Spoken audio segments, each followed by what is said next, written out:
Hey everybody, thanks for tuning in with Thom. This is Thom Jennings from the Niagara Gazette and the Lockport Union Sun and Journal.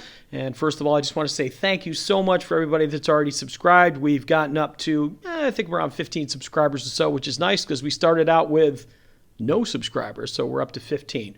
Please share with your friends and everybody. We'll keep making these. I've got some guests coming up. But anyhow, let's get to some music news this week. Rolling Stones rolling into Buffalo. If you were driving around the Buffalo area or even the Rochester area recently, you saw the billboards with the big lips. You knew they were coming. The pre-sales are going to be starting this weekend. Maybe by the time you see this, they will have already started. The date's June 6th. They're going to be playing New Era Field. So a little bit of Rolling Stones trivia.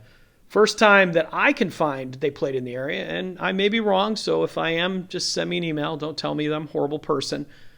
June 28th, 1966, they played a place called the Buffalo Auditorium, which is no longer there. I believe it's the general vicinity about where Shark Girl is now. It's certainly around the area where the KeyBank Center is, but definitely not on the same spot. Anyhow, cost for those tickets, June 28th, 1966, $5, $4, and $3. That's not the surcharges. Those are the actual ticket prices. So I would imagine these days you probably can't get your tickets for, less than a $5 surcharge. Anyhow, June 28th, 1966, I wasn't even born yet. I was actually born July 21st, 1966. So mark your calendars in case you wanted to send me off a birthday card. A lot of other great shows coming to the area. Rage Against the Machine, Justin Bieber, Janet Jackson, they've all been announced. And if you look at my column this week, you'll notice I kind of talked about some of the different venues in the area, so we're going to go through those. And we'll start with New Era Field. If you haven't been there before, my suggestion is, get there early, kind of settle in. That Rolling Stone show is on a Saturday. I believe the Billy Joel show may be on a weeknight, but I'm pretty sure that the Def Leppard show is on a Saturday as well. So for those Saturday shows, get yourself a parking lot, hang out, cook some burgers, just enjoy the day. Be patient when you're trying to get out. Now, one of the things that I've done in the past is if I wanted to tailgate, I hooked up with some of my friends that were already tailgating, and I usually parked a mile or two up the road and just took an Uber or a Lyft into the venue. And that way, if you wanted to get out of there and still catch the encores, that you could do that. So that's something you may want to think about. I'm not a huge fan of the stadium shows. I think there's a certain amount of excitement there. And of course, the Rolling Stones, this may be it. I think Mick Jagger and Keith Richards are in their mid-70s, so we really don't know how much longer they're going to be performing. Darien Lake's another place you're going to be able to catch some shows. That's a venue that's really difficult to get in and out of. There's only a couple of roads.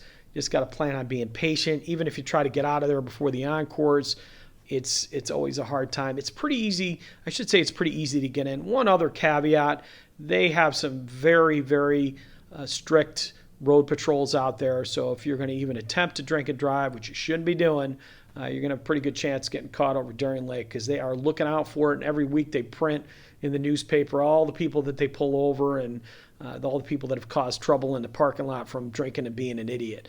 Rapids Theater was another one I mentioned in my column. Love those guys over there. I've had a long-time relationship with the Rapids. They have great shows. It's really the right size venue. My favorite place to be at the Rapids is always up on the balcony. If there's any way you can get up on the balcony for any of the show you want to go to, trust me, the view and everything is just fantastic. And they have a full bar there, so it's kind of nice to hang out there. They don't have a ton of food selections. Art Park, did want to mention them as well because Art Park is certainly one of my favorite places to go. I'm there every summer. I cover all the shows. I love the people. I love the staff. I always have a good time at Art Park. Parking is usually pretty easy getting out of there. Sometimes can be a little dicey, but a lot of it's going to depend on how well that particular show sold. So one of the other things is that they do wand everybody. They've done a real good job with security. You might want to consider getting there early. A lot of times, I get to the show and people get upset because the lines are long to get through security. Hey, listen, people are just doing their job, man. Just get there early. Be nice, be patient. You're eventually going to get in the show.